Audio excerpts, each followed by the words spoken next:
দেখুন কত সুন্দর মাখানো হয়ে গেছে, আর বাচ্চারা সব বসে পড়েছে, দিদিও বসে পড়েছে। নমস্কার বন্ধুরা, অনেকদিন আমি ভিডিও দিতে পারিনি আমার শারীরিক অসুস্থতার কারণে। তো আজকে চলে আসছে এই যে জাম গাছের তলাতে, জামকুল পাড়বো। কত পেকেছে দেখুন উপরে।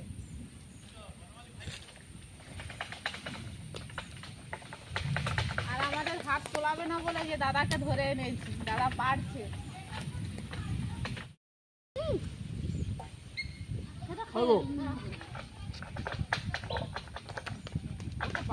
বড় বড়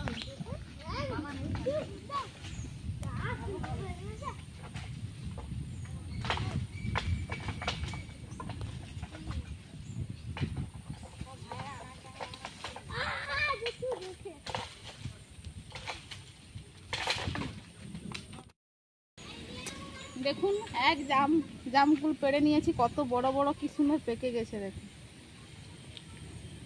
পাড়া হয়ে গেছে। আমরা এবার বাবার মন্দিরে ওখানে চলে যাচ্ছি, দিয়ে বসে সবাই মিলে খাবো। আবহাওয়াটা খুব সুন্দর আছে, আমরা চলে যাচ্ছি। দেখুন জামকুল পেড়ে নিয়ে চলে আসছে এই যে নাট মন্দিরে আমাদের। তো কতগুলো জামকুল খ্যাত হয়ে গেছে, অনেক উপর থেকে পেড়ে পাড়া হয়েছে। তো এই যে দেখুন খ্যাত হয়ে গেছে, কত সুন্দর লাগছে। কালারটা একদম পেকে কালো হয়ে গেছে। আর জামকুল মাখানোর জন্য কিন্তু বেশি কিছু নেইনি, শুধু এই যে দুটো শুকনো লঙ্কা ভেজে নিয়েছি আর নুন নিয়েছি। এবার আমি মেখে নিচ্ছি। দিয়ে দিচ্ছি পরিমাণ মতো নুন, আর এই যে শুকনো লঙ্কা। আমি একটা লঙ্কা দিচ্ছি, বাচ্চারা সবাই খাবে তো ঝাল লাগবে।